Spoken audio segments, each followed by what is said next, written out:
Next up, we have Dr. Corey Welch. He's from Iowa State University. He has some very big fans in the crowd. He's a Northern Cheyenne and he works very hard training future scientists from underrepresented backgrounds. Please welcome Dr. Corey Welch.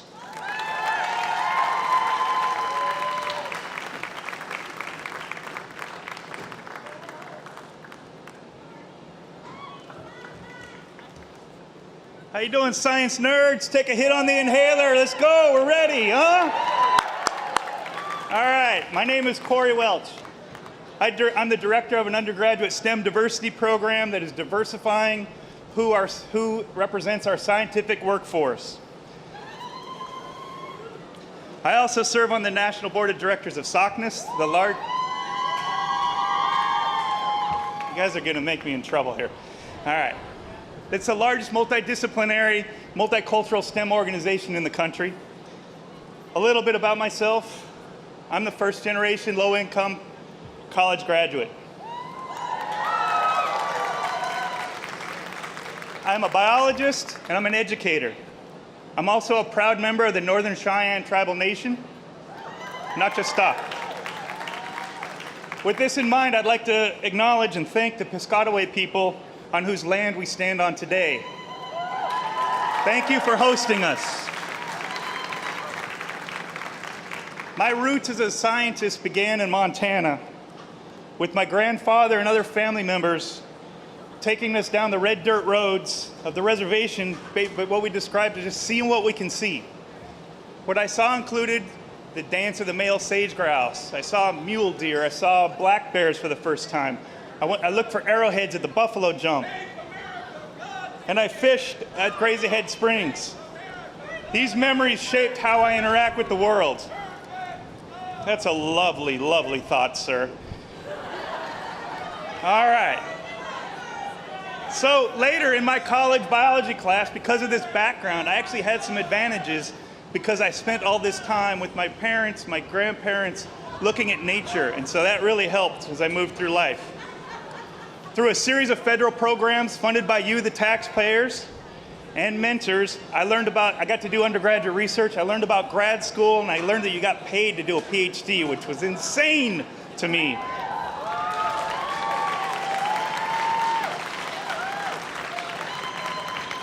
As a biologist, I studied how to manage our forests better.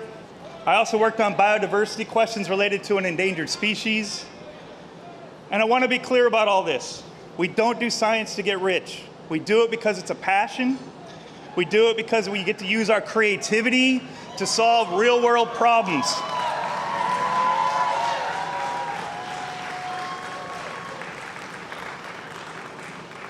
And through these solutions, failures along the way, we try to provide some answers to the problems that we face as a country, as a people, etc. I use my science training to inform the work I do with underrepresented students.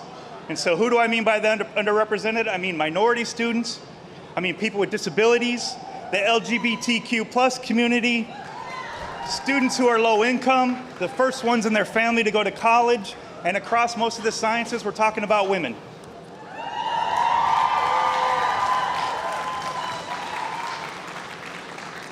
The challenges are real for underrepresented students in science. We have to overcome the reality that few or no faculty share our identities or fully understand our situation on campus and how we have to relate back to our communities.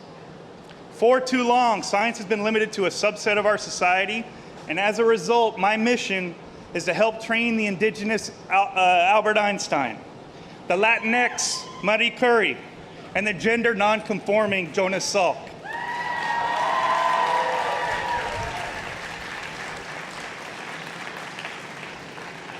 The diversity research clearly demonstrates bringing all the people to the table, to the scientific table, leads to better ideas, kinder, more ethical solutions, and always a more informed public policy. Your investment as taxpayers changed my life, and as the lives of the hundreds of students that I work with, including one in the audience right now who's a PhD student at Hopkins, so it was great to run into her. And so I'm doing my best to pay it back and pay it forward for your investment in me. We have an opportunity today and in the future to fund science to its full need, to bring all Americans into the laboratory and the field so we can have the best science informing our policy. And so I have two demands. First, support the organizations by contacting your representatives. The organizations I'm talking about are the National Science Foundation, the National Institute of Health, and STEM diversity organizations like SACNAS. I met my African-American PhD advisor at a SACNAS conference. Google SACNAS, S-A-C-N-A-S, if you don't know SACNAS.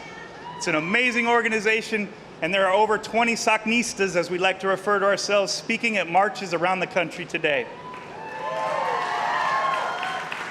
And my last thing, we need to vote in every election. We need your...